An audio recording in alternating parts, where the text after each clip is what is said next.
I remember my first job when I left university. My first full grown up mature job with a salary was as a health promotion instructor. I used to live in a county called Hertfordshire, and I would go all over the county visiting care homes and nursing homes. And I would do chair-based exercise with the older people in these homes. Now, these older people, they would have long-term conditions. They may have dementia, amnesia, Alzheimer's, lots of long-term conditions that made the end of their life particularly challenging. And I remember I used to visit maximum 3 of these homes in one day, one working day, and go around, sit in this kind of like circle with 15, 16 other older people and just go through like marching the arms and getting the resistance bands. I don't know if you guys have used the resistance bands before. There are these blue bands, purple bands, gray bands that you're pulling and stretching so I can develop some strength in their muscles, in their legs, in their arms, in their back, in their chest, and fundamentally give them a little bit more mobility and strength and flexibility back into their lives. So they had more independence and control, and I suppose fundamentally just a higher quality of life. Now, the reason I'm telling you this is I had such a high quality of life back then. I was probably 24 years old, something like that. So probably about 5 years ago, give or take a year or so. And it was one of the fondest memories I have of working that I've ever had in my whole young years of being 28, 29 next year alive. And I suppose what I'm trying to say here, guys, is you're allowed to be happy and not be rich. Like, you are allowed to have that luxury. I think many times we can be deluded into the comparison paradox, which is this idea that we have access on this device here to everybody's lives all over the world, not just here in this country, not just here in this town, in this country, but in the continent over the world. And your scope for comparison is so large. I believe it's a fundamental component in why people are so miserable nowadays, because you can pick up your phone, which is the equivalent of looking in your neighbor's next door window and seeing that they're driving a Ferrari, a Bugatti, that they have a harem of women in their homes, that they're drinking every night, that they're lounging on white beaches and have this appearance that they're not working or doing anything particularly arduous in their lives. And I look back to that moment when I was visiting all those old people so fondly. I mean, I was so happy but I was living with my father at that time, so I wasn't spending money on rent. I did have that privilege, I guess. I didn't have to pay money for rent. I didn't have to pay money for electricity, Wi-Fi, utilities, things like that, which was certainly a benefit to my life. And I suppose you could say my capacity to spend on myself, on my business, because I was working on masculine theory at the time, was quite good. I had good resources to move into that direction.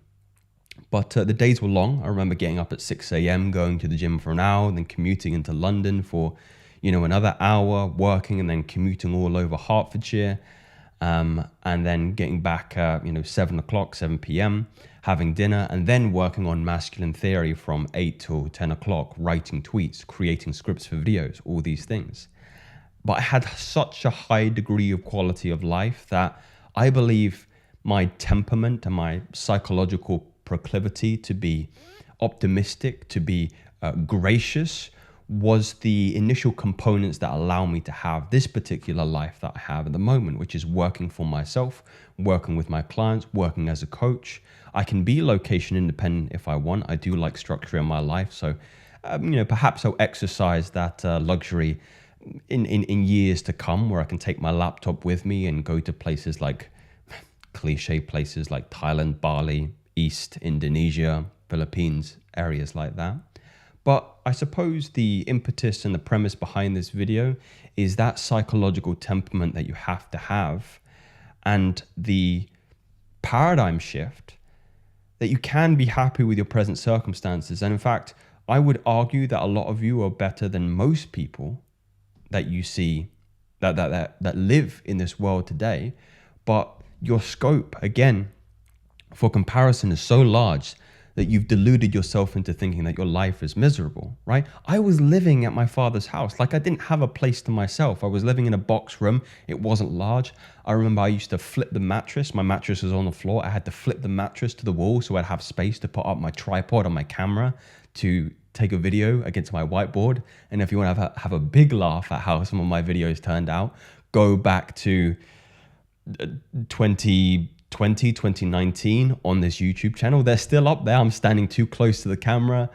I'm definitely not as loquacious as perhaps I am now. So, it's a process. It's a process. And I think understanding that it is a process is part and parcel of you being content and gracious with your present circumstance, because you get where you want to go only if you can see the silver lining of where you are now. And there is this paradox about chasing the sun, chasing tomorrow, chasing the sunset. You never get there. Tomorrow never comes. The only thing that's really real is the present circumstances right at this moment. So again, I compel you to really meditate on that particular sentiment from which it proceeds, which is you're allowed to be happy. You're allowed to be content right now with your present. If you're watching this video right now, you have access to one of these, or a computer, or a laptop, or a tablet, one of the most powerful devices in the convenience of your pocket. Like the potential with something like this for you to talk to anybody you want to in the world, to network with anybody in the world, to watch informative YouTube videos like this and like others, right? The capacity to start online business, to make your own content that can reach other people from across the world, to learn how to leverage that attention to start making a little bit of extra money is unprecedented. But it requires the will for you to be grateful for these circumstances and act upon it. When I was sectioned when I was 23 or 22, sectioned in, if you're not familiar with the term, basically means that you are in hospital for 28 days because you're a danger to yourself or danger to the public. And long story short, I got spiked by something which is called prison spice. Street names are green heroin, zombie, bird killer, really, really dangerous substance. It's a synthetic form of cannabis because I was smoking a lot of weed at university. But I got spiked, and again, long short story short, I ended up in this hospital for 28 days. I had nothing. I didn't even have my clothes on my own back. It was one of the most challenging periods of my life, and I thought I wasn't going to make it. And I remember when I got out, the gratitude I just had to be able to go outside. Like, they wouldn't let you outside. Right, you couldn't go anywhere outside without being escorted by two people because they thought you were going to run or hurt yourself or do something dangerous. And the gratitude I just had by walking out, like the privilege to go outside, right? I didn't have any of this, didn't have a phone, didn't have any technology whatsoever. And I lost my phone in the process of me getting sectioned. And I didn't have access to any of my banking information and things like that because my details got stolen, so I had to freeze everything. So I was without this technology for a month and a half, and then I bought one of these bog standard, very, very simple, basic pre-owned iPhones. And I was just thinking, God, like the power of having, like, if I had this, I mean, it's something to be eternally grateful for. Like the scope of things, we really don't realize it until they're gone. And you're breaking bread with paranoid schizophrenics and people with bipolar disorder, and you can't see your family. You can't go outside without being escorted. There's somebody in the corner of the room, monitoring you and writing down what you're doing every 15 minutes, your emotional state. Like the paranoia, like that was the lowest time in my life by miles and miles, and it doesn't even come close. And then when I got out, it was like being born again. And then a year later, I was working for this company. So I think, going through those experiences now, I really believe that without those experiences, I wouldn't be here today, because I wouldn't have fully grasped the moment, the now, the present.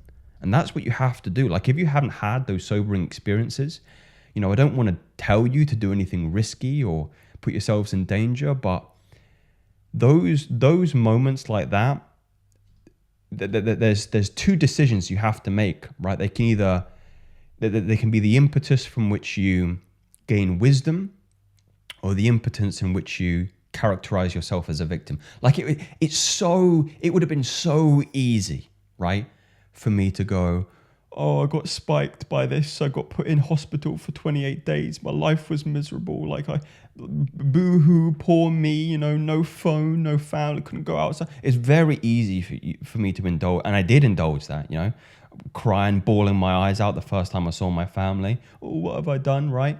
But, have that emotional cathartic experience and then use it as energy. Like that emotion is energy. Emotion is just energy in motion. Use that emotion. Get angry at the present circumstances that you messed up big time, and then use that for fuel. I actually came up with masculine theory while I was in that hospital. All I had was pen and paper, pencil and paper. They wouldn't give you pens because dangerous, yeah? So you'd have, pencils, and you'd had to be monitored while you were doing art, or they call it like art therapy, because it's supposed to be good for you, like creative. And I was writing down masculine theory, like the business plan, what I would do, how I would use my experiences to show other people the dangers of addiction, right? And lo and behold, yeah. And I remember a mantra I kept repeating in my head: you could be dead, yeah. You could be in far worse situation, and it's it's so humbling. So coming back to the premise of this video, you're allowed to be happy and not be driving a Ferrari. Like that job was really, really good.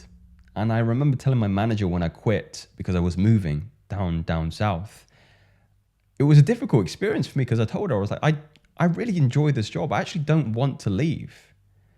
But the next chapter of my life is opening, and I need to walk through that door.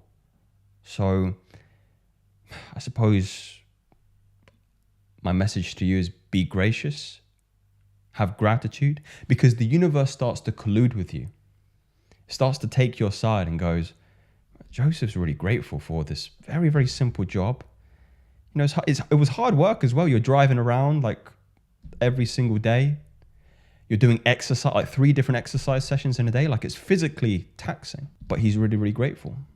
He's singing in the car, listening to podcasts and audiobooks, trying to improve his intellect for his business as well.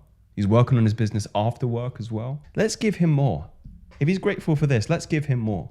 That's the really strange paradox of the universe, is that if your internal state is rich and you're gracious, the universe just keeps giving you stuff. It keeps going, right. It tries to reflect what you have within. It just goes, you're rich inside, let's give you more riches. But if you're poor inside, if you're going, things are just not working out for me, my girlfriend left me, I'm working a dead-end 9-to-5 job, it goes, all right, he's not ready yet. He's not ready. He hasn't realized it's all a reflection, right? Keep giving him the shit. Keep giving him, poor situations. At least you have a job. Yeah? At least you have a roof over your head. Yeah?